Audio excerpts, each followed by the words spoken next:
it also seems, along with what you're saying about the personality, like all of my favorite bands, like great music is its own thing. Like you can appreciate that, but you truly fall in love with a band, you know. And we've talked about this before, but you truly fall in love with a band when you love them as people and love their personalities, and that's Yeah. it's so Yeah, great it's when that like shines through. you get that like 80%, right? Like if you can a band being great, you can reach that 80% level and that's the ceiling. You know, your favorite band. But until you start to like really get to know the personalities of the members of the band, then it unlocks that last 20% where you could get to 100% of love for them, right? And like, because the talent will get you to, will have people listen to you if they respect you. But, you know, the actual bonding with the audience members, you know, that comes from the personality on top of the talent levels. So Yeah. I think that's a huge part of it. I think that's one of the reasons that so many people fell in love with like Baby Metal and Bandmate when they first heard them too, because they really like the people that are involved in them, not just the music Yeah. itself. Yeah, I just no, heard. Oh, sorry, Andrew. Go ahead. I was just gonna say we've known bands who have put out like one really good song, and then the question that has come up in some conversations I've had with people is, what brings people back? What keeps people interested in that band beyond just one song?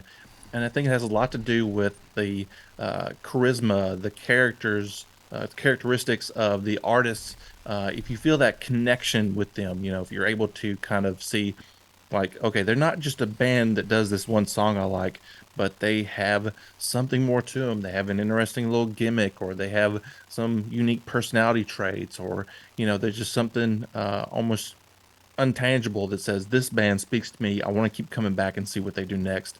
And Yeah. Hana BA is one of those bands that has now got on my radar. They're one of those bands I'm like, okay, what are they going to do next? Yeah, Mm-hmm. that's a perfect way 100%. to set up what I was gonna say. Is I just heard Tales of the Destiny, Tales of the Destinies. Is that what it's called? By Baby Yeah, Metal for the you first do. time. Yeah, right. Yeah. What did you say? Well, I was yeah. So Tales of the Destinies, Yeah. and you got. I remember seeing you have a reaction to it, Yeah. but go ahead. Yeah. I just posted it. It was from a few weeks ago, but I'm always a little behind on that.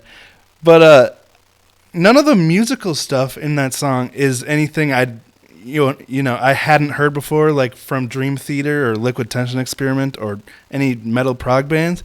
But it was such a standout because of the front woman of Baby Metal. You know, they Sue Metal. yeah, add so much Well, I mean, all three of them, like Mm. just their dances and the personality that they give to the song makes it so much more memorable and so much more touching than just hearing elite musicians play really crazy stuff, Yeah. because you know it's got that personality. It's not just kind of showing off, you know. Yeah, Kami Band is amazing. Let's like Kami Band is a fantastic instrumental band. Uh and I don't want to take anything away from them, but that being said, there are a lot of fantastic musicians out there and ones that can write pretty good music also. But again, what makes them stand out, that last 20% is what you're talking about right there. Like Baby Metal to me is the combination of they have this aura about them, right? They have this it's a cool gimmick also, but the girls have been doing it for so long that they're seasoned vets already at like the age of 20, and they know exactly how to draw in an audience and stuff like that. They know exactly how to get the audience to chant with them, to cheer for them, to shut up when they're supposed to shut up. They have such an enormous power over the crowd, which Yeah. is so impressive, especially at such a young age.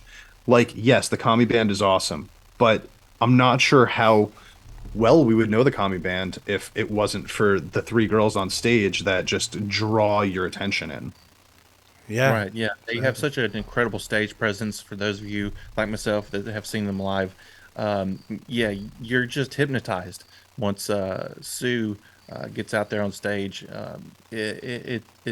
It's one of those things where you just don't see it a lot, I think. I mean, yeah, like you're saying, Chimp, there's a lot of good performers out there, a lot of good musicians, a lot of talented people, but it's a very few number of people that just have that extra X factor that just brings it on home when they get on stage and they have that presence and they're able to deliver and just sort of hook you right in so that you're just glued to that performance no matter how long the performance is, and then you kind of miss them when they're gone.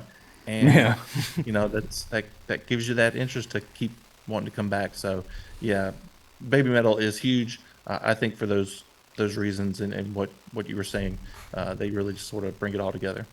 Hey guys, thank you for watching. The Gaijin guys this year are really trying to up our game in the Japanese music news space, so we really rely on our Patreon supporters and our members over here on YouTube, so thank you so much. So if you guys can help, consider becoming a Patreon supporter or a member, and you also get exclusive group reactions from all of the guys. Stay awesome, everyone. See you in the next one. See you!